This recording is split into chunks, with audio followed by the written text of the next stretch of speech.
guys, I'm Julian Davidson, and I'm going to do my best to answer the questions that you guys submitted here on slapmagazine.com.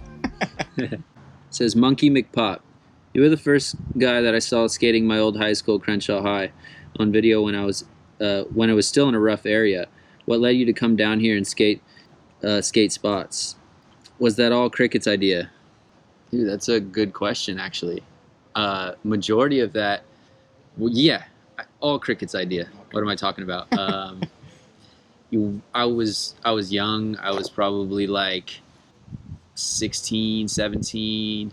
We were skating together a lot. I lived off Daisy Street, and Leo lived off Chestnut, and I just lived super close. He was living with Leo at the time, and he just picked me up in his little lunchbox, his little Scion, and he knew a lot of spots in Inglewood, Hawthorne, Crenshaw, and I think Crenshaw High was like real new at the time. No one no one was skating that. No one was skating like the rail into the blacktop or the ledge and then the 8 rails. You know what I mean? And yeah, the ollie over the bench. Yeah, that I know you were asking about that, and I think Cricket was telling me to do it, and I remember Burnett being there, and like they were just like talking about it, and I was just like, I think it's tall. I don't know if I can get over that. You know what I mean? It's like this tall. Dude, I don't know if I can get over that anymore. I don't know if I have enough pop for that. Maybe. I was juiced.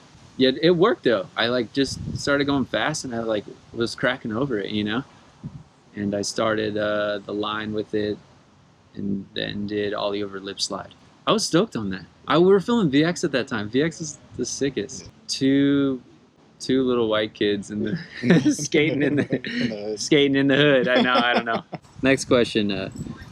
Were you supposed to be on LE skateboards when it first launched? I don't know if I was supposed to be, but it was talked about between Nick and I, and between Nick, I, and Pat, and stuff like that. I was open to it. It was just a homie thing. The crew, we were all boys. Tansoni. Even Neen at the time before he skated for Death Wish.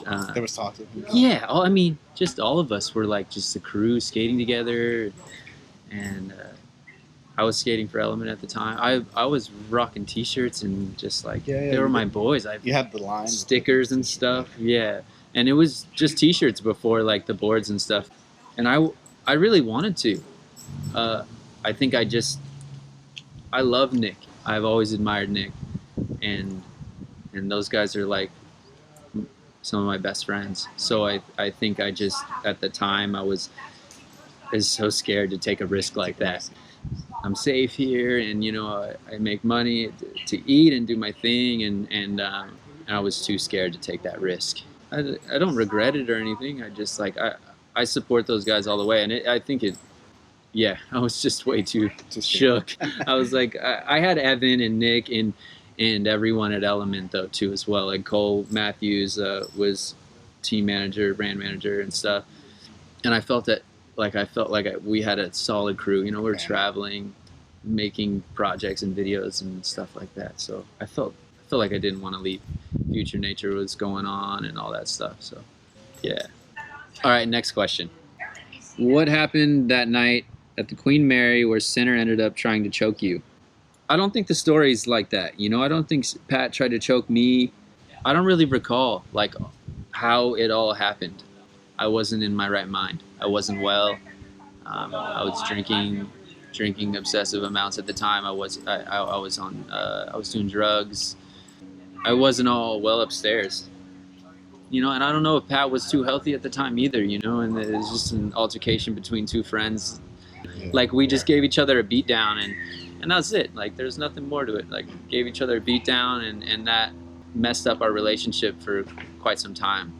Yeah, no, we're so cool now, and we talk all the time. We go skate, we text each other, like call each other, like we're bros. I was able to get when I got sober, I was able to like talk to him and make amends and tell him that I was wrong and whatever I can do to make it right. Like please let me know. But what matters is we're bros now until the end. So it's in the past. Yeah, exactly. In your Balance of Opposites part, what was going on in that scene where you and David Reyes are trying to grab your skateboard back from that security guard. Yes, exactly. That's what I was saying. We were at Maricosta High School. I was trying to big spin the 13 in the front. I think I tried like a couple. I was just like so set on that. I was like, we're going there. I want to try that. And I think it was like the third try or something. I like bailed, and I shouldn't even tried it. They were like rolling up, and yeah, but the guy got pissed and grabbed my board, and he was not trying to give it back. He was just like, "You're done. Like, get out of here." I grabbed onto the truck, Greco style, and the dude was a monster. He was huge, and it was just not happening. The dude, as in David, grabbed onto me. Yeah, he was pretty much two of us, and I think he gave it back. He was just like, "You guys are idiots," but I wanted that setup, the trucks and stuff. I was like, I need that board. Yeah. And I think like Dixon gave me this 8.5 that I like was trying to do it on. I was trying to do it on this like specific board, and I like spray painted it and stuff. I was like, this is the board that I'm going to do it on. I might have ended up doing it on that board. I was like so set on doing it like on that specific board. Bottom line, yeah, we got it back. It was a battle. The dude was a giant. This is Cord Weiner. Can you go over your history with shoe sponsors? You can maybe brush over on the topics, what made you change shoe sponsors, likes, dislikes about the companies. I mean, I rode for Circa as a kid. I rode for Circa for a while, and then I wasn't quite on the team flow, but like, yeah, that was so pinnacle. Like Tave and Windsor, like Dennis, that's how all those guys are like, they took care of me as a kid. I rode for Converse after that. I think Nick vouched for me pretty hard, Trapasso, and Dave and Steve Luther were doing it at the time. Dave was team manager, Huang, and Steve Luther was, I want to say marketing or like brand manager. I forget his exact role, but he was running like the show, and it was in Costa Mesa. And Steve held me down at Converse big time, dude. It was a sick era, like Kenny and Ethan and yeah, Tom, Raymond Molinar, like it was so sick. I was just grateful to be a part of that company in like the early times. I don't know, I was just stoked. I was so young. I was just like, what is going on? And I left to skate for Etnies, which I don't know, like I don't regret that. It just, yeah, because I don't want to like live in regret. It was like something that I think about though. I'm just like, man, like I should have like stayed on Converse. Like these guys should have been loyal and been like, hey, like it's not about a financial situation. It's just about like loyalty. Like I was talking to Kenny at the time about it all, and went back on my word and just did it anyway and rode for Etnies. And I got to spend time with Nick and travel the world, and it was the sickest. Like it doesn't matter. I got to work with Manzuri and go travel the world with all those guys. So I was stoked on that. I was stoked to be a part of them, like Pierre, Don Brown, all the Etnies guys, Jameson, and everyone on Etnies team. Like they held me down for years. I don't remember the phone call, but it was just over like maybe budget reasons, or they wanted to just like get rid of me. I don't even know. Yeah. They asked you, like they were like. They gave me an ultimatum. They were like, all right, you can do this, and have a part in the video, and then be off in June, or you can just be off now, and it's like up to you what you want, and take your footage. Exactly. And I was like, I'm out of here. No, I'm kidding. I'm fully joking. But yeah, I was like, I'm gonna just take my footage and maybe like give what is like, or that is solid to like the Element video or something. Yeah. And I did that. And after that, I rode for New Balance for a little bit, but just Flo and Chad and those guys hooked me up with shoes, so that was amazing. I really like Westgate's shoe. That's a good shoe. I skated that one. I like the all black ones and the black gum ones. And now I skate for America, which I still can't believe. I don't know what the heck's going on. That's a childhood dream stuff. I grew up on this skateboarding and just watching Baker 2G and Ellington and Reynolds and Greco nollie backside flip in Wilshire, and like I think Reynolds ones and stuff. Like that was it.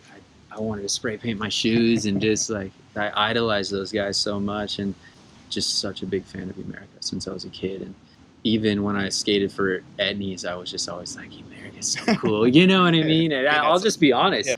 I love Etnies, but like I like I felt like I just dug America more like style wise. But because I love America, I'm not even knocking Etnies. I just love America as a brand. It's just some core skateboard shit.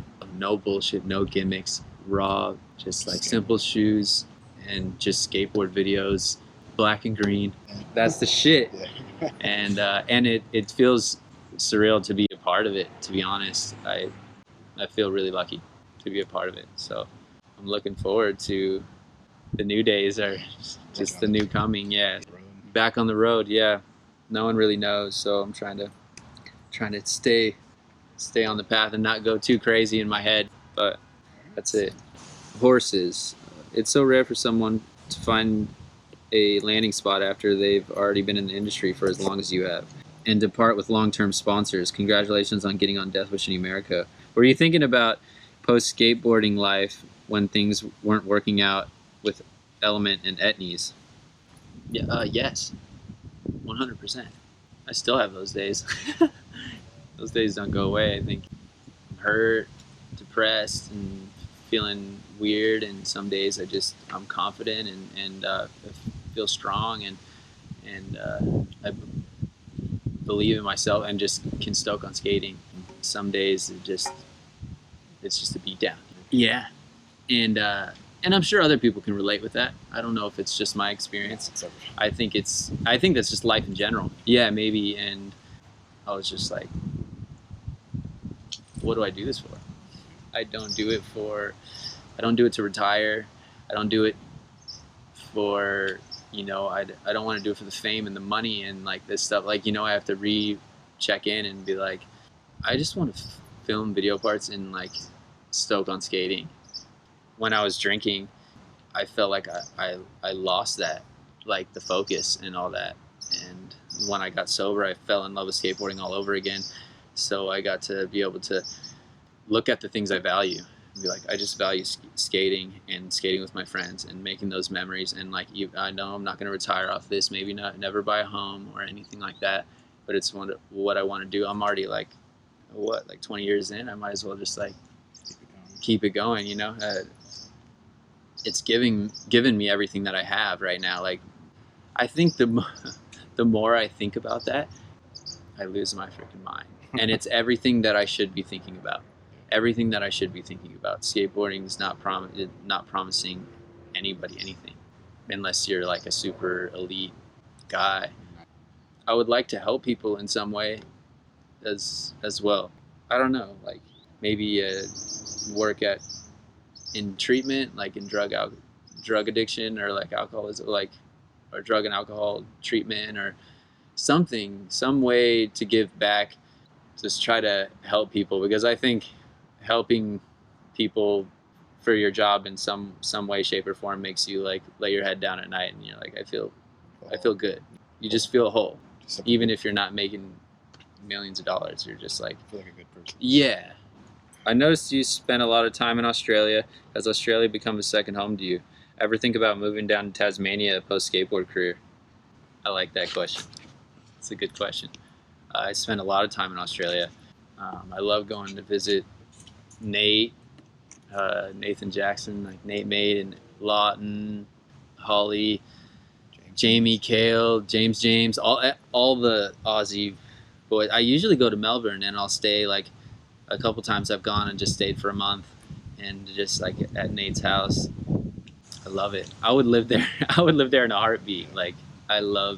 You skate with Dennis a lot? For peace, right?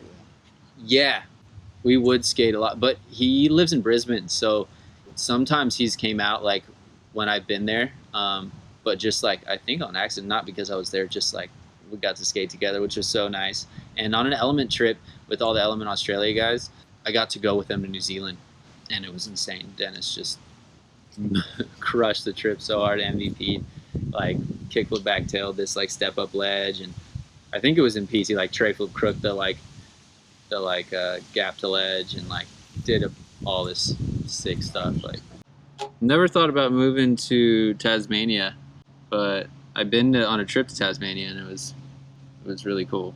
And we took a boat, Spirit of Tasmania, over there. It was a really cool trip. For this book, the edit hasn't even came out. I think it's supposed to be an edit on Thrasher. It's been like, yeah, it was after Peace. It was like a year ago. Oh, yeah. So hopefully go back to Tasmania soon. Username, figure it out. As somebody who's also struggled with addiction, I was wondering if you'd be comfortable enough to speak about some of your own experience with substances. Maybe your rock bottom and how you went about overcoming things. I'm sure there are a lot of pals still struggling, and maybe you can influence their decisions on some level and send them on a positive path. Yeah, I don't mind talking about that stuff at all. I think it started at a young age. I was just innocently, I was just smoking weed and just being a kid. I don't know, smoking weed, being a rat, or it just got progressively worse for me in my experience. Yeah, it's a big drinker. 20, 21, you're just doing your thing and no biggie. And I always I was drinking at 15, just partying at 15, doing mushrooms and stuff like that. That's what I was doing. But I think it just got progressively worse for me to where I think people were worried about me. I didn't really notice that, but I was just pushing my body, just going on benders and just doing drugs. I think that just gets you to a painful place. It got me to a very painful place. And I don't want to sound like a Debbie Downer, just on some negative deal, but I was really struggling. I could not stop, and I wanted to. I was just I had enough. I'm tired. I want to stop, and I just can't stop. I just tell myself I'm going to do it, and hitting up Spanky or just people that I was inspired by, and I just couldn't do it. I couldn't beat the game alone. I ended up getting detained at LAX airport, trying to go onto a tour with all the Element guys to film for Peace.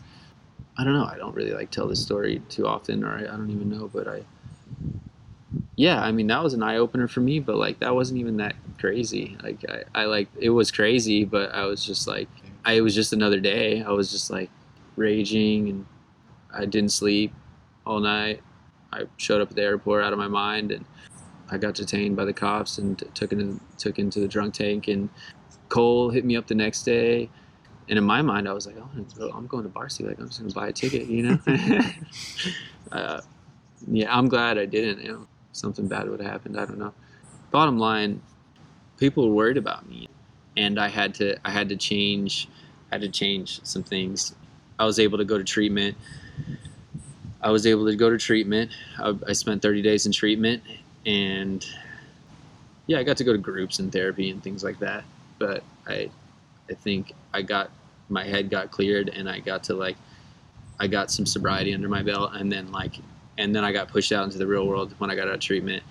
And it's been 3 years, so life is good today. Yeah, maintaining day-to-day thing, day to day. I don't know if I'm answering the question the exact way it was put.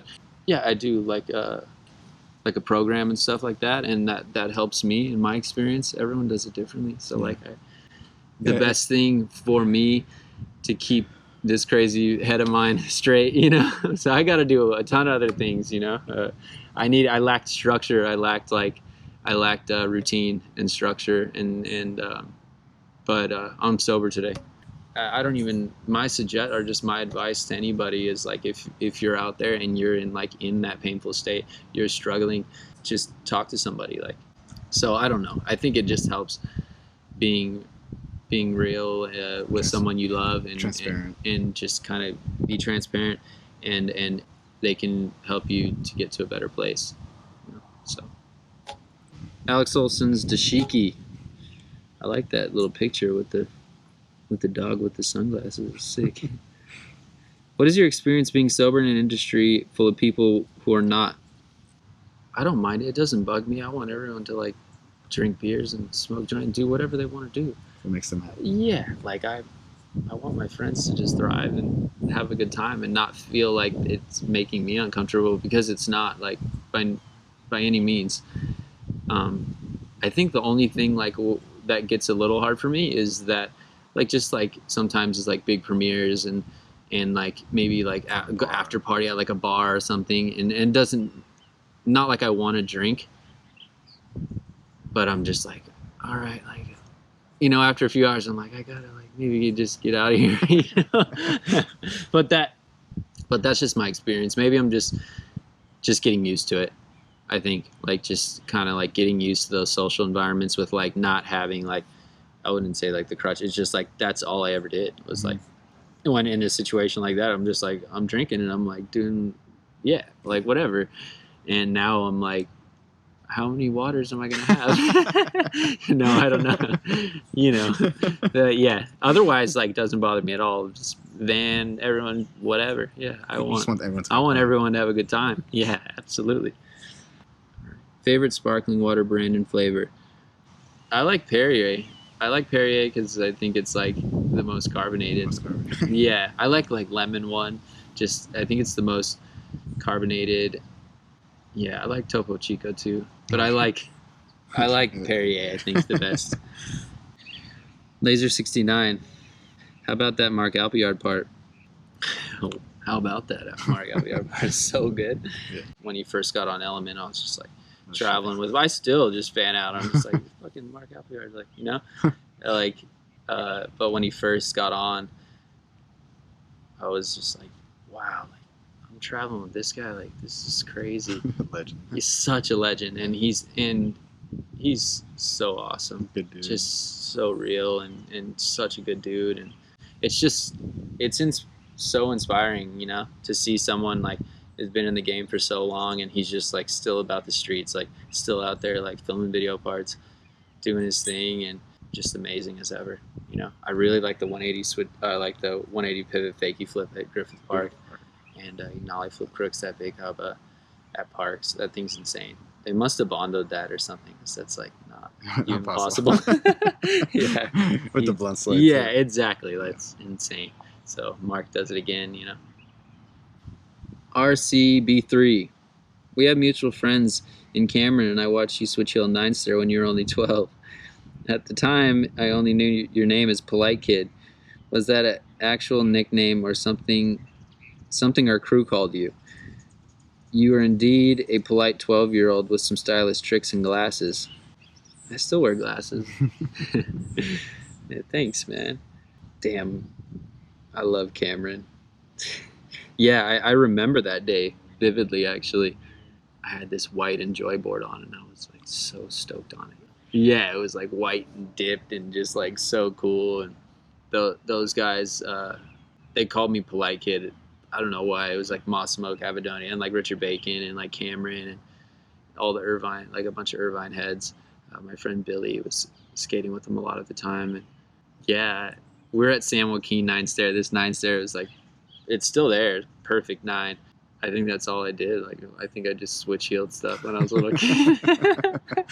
I loved it. I mean, nothing's changed. I'm like still grown up and still doing switch heel, maybe a kickflip every now and then. But, or I don't think they were like taking stabs at me or anything. They were just like, they were just messing around. Yeah, I was 12 or 13. I don't even remember. I didn't even care. I was just like, I'm just trying to switch heel this thing and eat some candy. And like, yeah, I really don't know Richard Bacon too well. Like I hung out with those guys like on that day, but I didn't really skate with them that much after or really ever. Like they're homies. Like they were homies of Cameron, and like he skated with them a lot. I think I was just there by default. Like just like came out on the session that day and like just there. But yeah, I always like loved what those guys would like the videos they'd make and stuff. Irvine sucks. Yeah, so sick. Cuban Links. Any videos in the works? Are you hyped to work with Minor again? Yeah, Death Wish video. It's supposed to come out this year. I hope so. I mean, those guys are going off. I saw I've seen the footage. This is nice. I've seen the footage. People are gonna be hyped. Jamie, Pedro, Nino, Dixon, everyone, Jake, all those guys just going off. Everyone. You're gonna have some tricks in there. I hope to have a whole part. I hope so. I have a chunk of footage. Yeah, I have a chunk of footage. I don't want to You know what I'm talking I don't want to. Yeah, I don't want to But you do have some. I don't want to indulge because I don't want people to be disappointed. I want to be like, he said he had this, and or you know what I mean. And I'm just like, yeah, I know I suck. You know, I don't want people to be disappointed. But I have footage, and hopefully, majority of it gets used. I've seen rough draft of the part and stuff. So maybe yeah, hopefully it works out. I'm just trying to finish that. Andy America, they're doing something too. Figgy Colin, and Secret Fun stuff. Yeah, but I mean, that's gonna be sick. I think probably next year, that whole thing they're working on that, and those guys are going off as well. Yeah. You know, Colin so amazing. All those dudes. Weimer was getting it. It was Weimer. The dudes are. It's gonna be really sick. Nice. Yeah. Good part. Not Mike Ruzick. I remember watching a shared part with you and David Reyes 10 years ago. I think it was for Ruka. You skated to a cool song by a band named Nirvana, which apparently came before the more popular Nirvana. However, now I can't find that part nor song. Is there any place I can watch it? I haven't seen that in forever. Yeah, but I really miss watching that Leo part to Janis Joplin. It was so cool. All right, Danny D. What's your favorite Transworld video and part? I think Sight Unseen, hands down, for sure. Heath. Sight Unseen, Heath. All of Sight Unseen, you know, Tosh, Tosh is in Sight Unseen. Yeah, Dustin. Dustin. Cardio. Come on, you know? Yeah. But I mean, Modus Operandi, it's such good stuff. I'd probably Heath Sight Unseen part. It was just put together so well. Heath was just never disappointed, ever. But yeah, I think it's just a very timeless part. How did Getting on Death Wish come about? I don't know. We were in lockdown, COVID and stuff. Out of the blue. Out of the blue. Heard a message and we hopped on a phone call and stuff, and he asked me about it. Done deal. Of course. Were you still on Element? When I said yes? Yeah. Yes. Oh, you were still on. Yeah. I told him yes. I talked about getting a box of boards. We talked about the video. And it was a solid conversation. We just got down to it, and he put me in the position I am today, which is thank you so much. Was it hard to quit Element, or? It wasn't that hard to leave Element. I think the hardest thing for me was leaving Nick and Ethan and Damo and Cookie and just my friends. And I really only told Nick and Ethan, which I kind of feel bad about, but I just had to do what was best for me at the time. And Nick supported me all the way. They all did. They're my family. Nothing changes. Nothing changes. We're still gonna skate together. Nothing changes. I was in contract, but they were just whatever. I mean, they're probably oh, thank God, get out of here. Get this fucking guy out of here. Yeah. Blurst of times. You had some hammers at the end of your Transworld part. What was more difficult for you, the backside 5-0 on the white Hubba or the kickflip ender? They're both difficult in their own way. I think the kickflip was harder for me. The kickflip, I battled. It may not look like it, but for the guys who were there, they know. Walker and Jimmy, all those guys were there. I tried it. I didn't stick one. That was the only one I stuck. I just stuck it and rode off the curb, and I was just thank God, you know. I was getting tired. And I told Holland, I was just dude, I think I only got some more, a few more in me. I'm so tired. It was the last day of the trip. we went back to, because I tried to kickflip it and it started raining, and we went back like just for a mission to do that. I kept trying to kickflip the double set, and I was like kind of drifting backside, and I was afraid to land on it, and I landed on one and just got graced. But the back 5-0, we lit up a gap to rail. Before that, I was warmed up, and they were like, you want to go to the Hubba? And there maybe like it was kind of a mission to try to go skate that Hubba that night. Yeah, because he had already did the no slide, right? Yeah, and back grind, and I really didn't want to skate it, to be honest. I was just like, I think I tried the first back grind, and it was super sketchy. I like ollied into the middle of the Hubba, and I back grinded it, stuck, fell, and I back grinded a few times, maybe 3 or 4 times, and then I think I went back and I was like, all right, guys, here we go. And I think I leaned back on that one, and it's pretty steep. Probably just like the same thing as the back grind. I just leaned back, and I just got lucky. I was just like, whoop, riding off the curb, stoked. All right, let's get out of here. Yeah, let's get out of here. Ate some Mexican food after. I don't know. All right, that was a good night. Merge. What's your favorite cartoon character? I think Tom and Jerry's my favorite. I just like that there's like no words or anything. Just like shenanigans the whole time. Yeah, it's my favorite cartoon. Like, that's where the graphic came. Yeah. I think it was supposed to be something different. And then like they were doing a series out of like this Death Tune series, and they were like, I told them Tom and Jerry was my favorite, and then they gave me mock-ups of the board that it was out, and I was just like, I'm all for that. That's sick. Yeah. Yeah, really so cool. yeah, so stoked on that. What America's shoe do you skate? I'm loving the Dixons right now. Personally, I skate Figgy shoe, the Dose, or Spanky shoe, because I skate cup sole. I like to skate cup soles. I skated John's shoe, but like I'm just like, I love cup soles. I got so used to it. But go buy John's shoe. Go buy the Dixons. Give my boy some money. No, yeah, he's killing I don't know. Yeah, he deserves it. He's like it's all preference. I think vulcanized cup. Like, but that's usually what I skate. I skate Fig shoe. It fits my like foot better, and Spankies as well. So that's really good. I really like those shoes. Do you have any funny stories with John or anything? I've tried to wrestle him before, like when we were still drinking, and he's not one to wrestle. Yeah. He scolded my ass quick. He did? Threw my ass on the ground so fast. Yeah, I was done.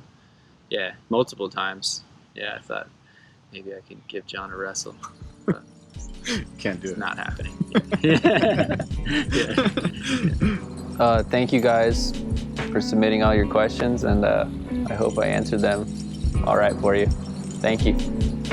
Yeah. Real live shit.